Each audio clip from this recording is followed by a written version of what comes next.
ekyoto ekituufu mu ndagaano empya kitudde mu mutima gwo. Abo ngenda kaddamu.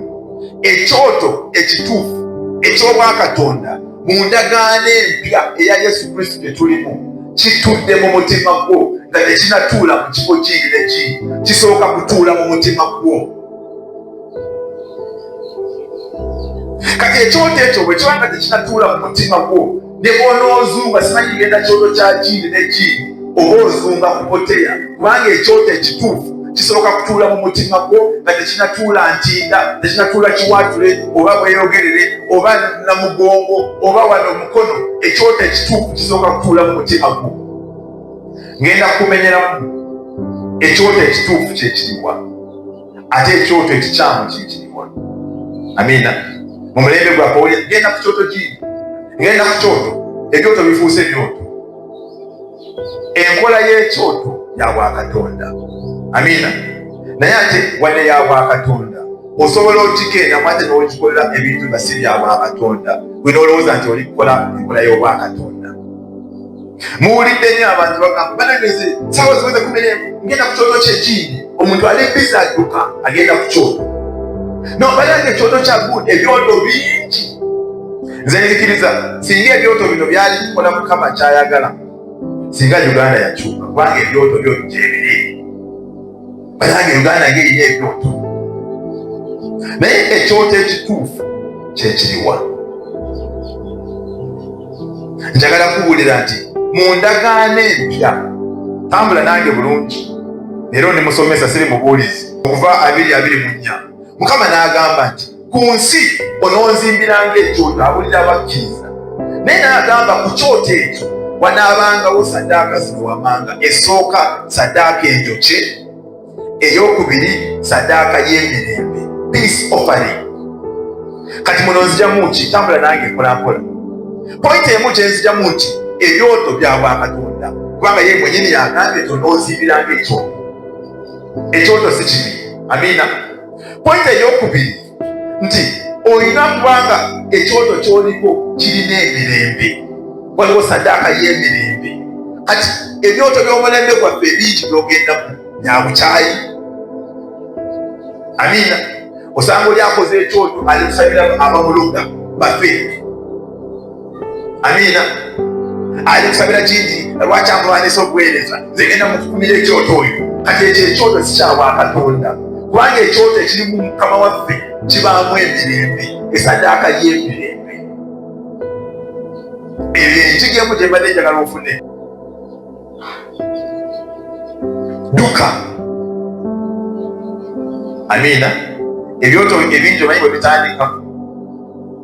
Omuvubuka ayimuse mu kuweereza, alaguddeko kamu ayimusiramu omukono omuntu n'agwa n'agamba nze ngenda kukola ekyoto ekyange. There is no peace in such an altar. Temuli mirembe mu kyoto kyangeri eyo, kubanga Bayibuli esomeseza bulungi nti ekyoto kinaabangako saddaaka ey'emirembe. Kiri mu Bayibuli yo. Kati awo nvuddewo.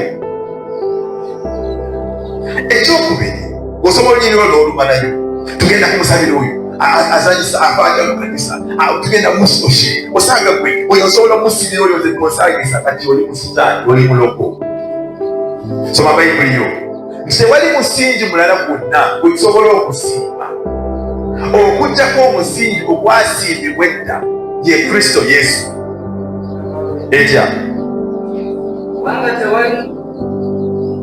tewali muntu ayinza kusimba musingi mulala, kubanga tewali muntu ayinza okusimba omusingi omulala wabula ogwasimbibwa oba ogwazimbibwa nga ye Kristo Yesu. Wulira kye ŋŋamba. Kati oli bw'agamba nti Katonda w'ekyoto kyammwe wanjawulo ne Katonda w'ekyoto kyammwe, oli kutabula ebyoto, ng'ate Bayibuli eri kutugamba Abakolinso 3:11 nti tewali musingi mulala gwonna gwe tusimbako okuggyako omusingi gwa Kristo Yesu. Aba abuulira mazima. If Christ be the foundation, it means he is the very rock for everything that we call an altar here on earth. If that Christ is different from another Christ, then we are talking deception. ekyoto ekituufu kibaako emirembe. Ekyoto ekituufu Mukama yaba akiragidde kitandike. Mukama yebaze. Ekyoto ekituufu kiteekayo sadaaka enjokye. Sadaaka enjokye ye sadaaka y'okukyusibwa mu ndeeri n'ofuuka nga Kristo, n'okula mu bugumiikiriza, n'okula mu kwagala, n'okula mu kigambo, n'okula mu kwagala obwakabaka bwa Mukama. Eyo ye sadaaka enjokye. Bayibuli gye yogerako mu Kuva 2:24 nti ekyoto kye munanzimbiranga Mukama bw'atyo bw'ayogedde kinaabangako sadaaka enjokye, kinaabangako sadaaka ey'emirembe. Amiina. Kati mulokole beera shaapu. Omanyi lwaki tuwaba? Tetusoma byawandiikibwa. Ensonga lwaki Yesu n'abaddamu 2:29 Matayo n'abagamba naye mmwe Basaddukaayo mmwe Bafalisaayo nze mbasaasira. Muwaba lwakuba temumanyi byawandiikibwa newankubadde maanyi agabiri temubimanyi. Ensonga lwaki muwaba. Katonda gwe tuweereza bw'oba oyagala kutegeera ennono ze, y'ensonga lwaki yatuwa ekigambo kye. Ekigambo kya nnabbi wo tekijja kufuluma kigambo kya Mukama kyawandiise. Njagala otegeere bulungi. Waliwo oli ate n'akugamba nti wakati gwe agonzishikaba gwe mukazi muyimirira. Ndaba mu nsi y'omwoyo, ndaba 1992 March 22nd wazaalibwa ddi?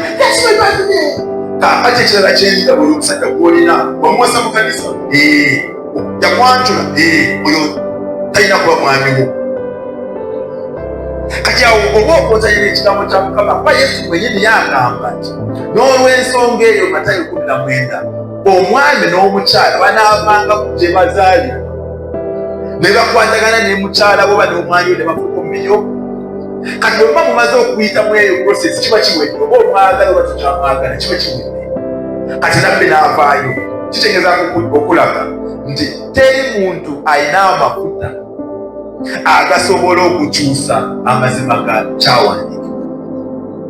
Nti bw'onoongoledde ekyoto ky'ejjinja aligamba b'endagaano enkadde, tojja kukozesa mayinja g'otemyetemye n'ennyondo. Njagala amayinja origi.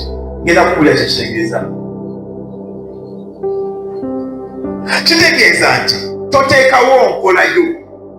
Yesu akiikirira ejjinja. Kati waba agambye enkolera ekyoto ku jjinja tezogamba nzija bitema kati oba oleese enkolayo. Obadde yakigamba bw'oba ononkolera ekyoto eky'ejjinja tojja gikyusa na mikono gyo. Soma Bayibuli 2:5. Bayibuli egamba etya? Yankuba bwe munanzimbiranga ekyoto eky'amayinja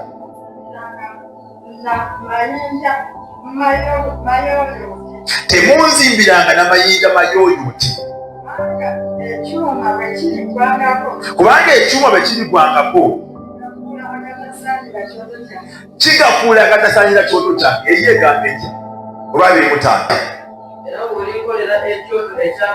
Era bw'olinkolera ekyoto eky'amayinja tokizimbyanga mayinja agatemebbwa. Ekyo ibadde noonya oba lwakuba asikaatiddemu awo olutawooma bulungi. Tozimbisanga jjinja eritemeddwa. Olwo Oluganda lwanguko. Olwo bagambye bikalu by'embuuko naye nga Mukama kyagezaako okugamba nti ejjinja eryo bw'abanga ye Kristo, tambula nange mpola mpola, tomugattako bibyo, tomuggyako ate tomugattako. Ekyoto kirina okuba nga kitudde ku Kristo Yesu, kubanga Bayibuli egamba nti Kristo y'ejjinja, ye lwazi lwaffe. Amiina. Ekyo kituufu.